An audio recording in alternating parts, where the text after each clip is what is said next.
Hello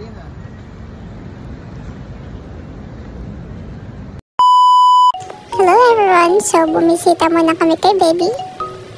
And napag-isip-isip namin na mag-jog or mag-jogging. Ilang beses na rin namin tong plinano, yung mag-jogging at night.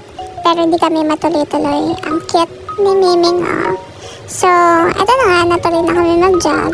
Dito kami sa may track 30 at nag-jogging kasi maraming tumatakbo dito, lalo na sa gabi and lalo na sa weekend. And napakaganda rin naman ng place na to. So, perfect talaga siya. Mag-exercise and mag-night jog. So, tingnan naman si Love. Mukhang ewan lang. Hindi ko alam kung anong ginagawa niya dyan. Parang may wave something daw. At ayan, lumalabas pa yung kanyang tabs. Hindi ko alam talaga kung anong trip niya sa buhay. Ang usapan namin dito is mag-exercise kami and mag-night jog. Pero, ayun mo, nakita na naman kainan si ate mo. Hindi, try nga niya nito abutin yung toe niya, pero di na niya kaya kasi tignan nyo naman, bilog na bilog, diba? Diretso. Kung makapagturo pa, kala mo naman talaga kayang-kaya ng gawin yung pinapagawa niya sa akin.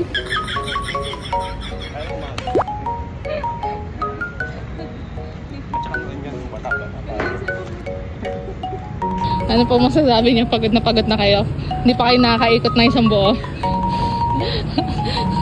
Hindi ka pa nakakaikot na isang buo ah. Asan ang hingal? Patingin, may hingal wala? Wala.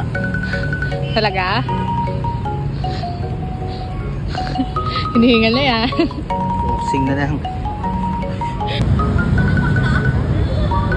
May nagpapanggap ah. Ha? Nyari kaya niya. Hirap na hirap na tumayo yan. Taas pa! Ano ba yan? Ang baba. Taas!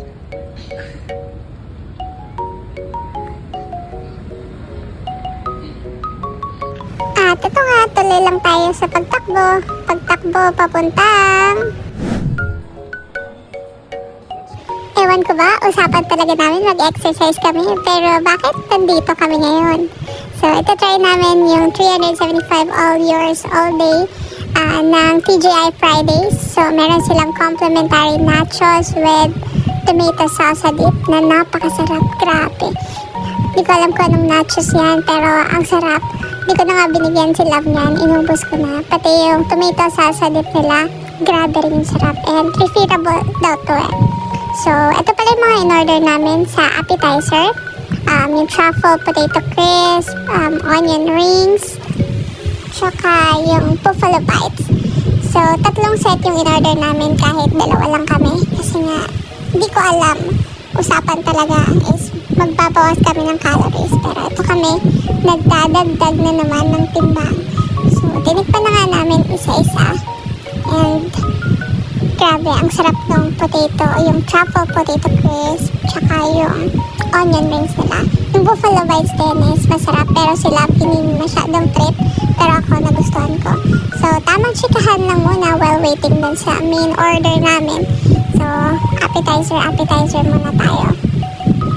And pinag-uusapan nga namin dito, saan na naman kami kakain susunod. At ito na nga, enjoy na naman kumain ang ate nyo, diba? So, ito na order namin, 6 spice chicken bone-in, tsaka yung Filipino liempo nila, na grabe, nakakatakam. And ito yung pangatlo, yung pasta arugula. So, sabi ko nga, 3 set yung in-order namin. And let's try! So, since mahilig sila sa chicken, sa kanya yung chicken, and nagustuhan niya yan. And maarte yan sobra, lalo na sa mga lasa ng chicken. Pero, yan is nagustuhan niya. So, sa akin naman is yung liempo. And tender and juicy yung liempo nila.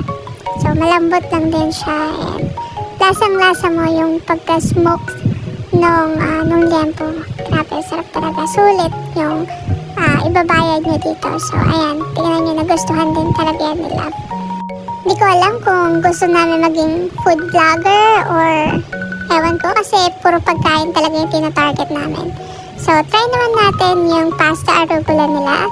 And dito, mahilig kami yung dalawa ni Love sa pasta and ayan, approved. Diba? Sarap ng pasta nila and worth it balik-balikan to. So, sabi ko kay Love, pag bumalik kami dito, orderin ulit namin tong pasta kasi ang sarap talaga niya. At ito nga, umorder din ako ng tequila sunrise nila. Ayaw ni Love, so ako lang yung umorder. Ayan. Ngayon na lang ulit tayo iinom ng alak. So, let's try! Amoy alak. Love, amoy alak to.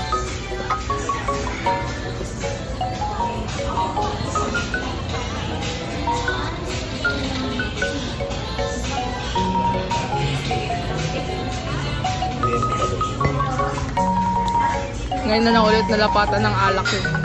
First time ako.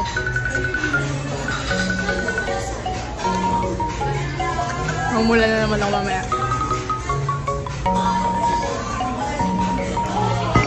So, ayun, more than 1 year siguro akong hindi nakatikim ng alak. Kaya ayan, sobrang naninibago ako sa lasa.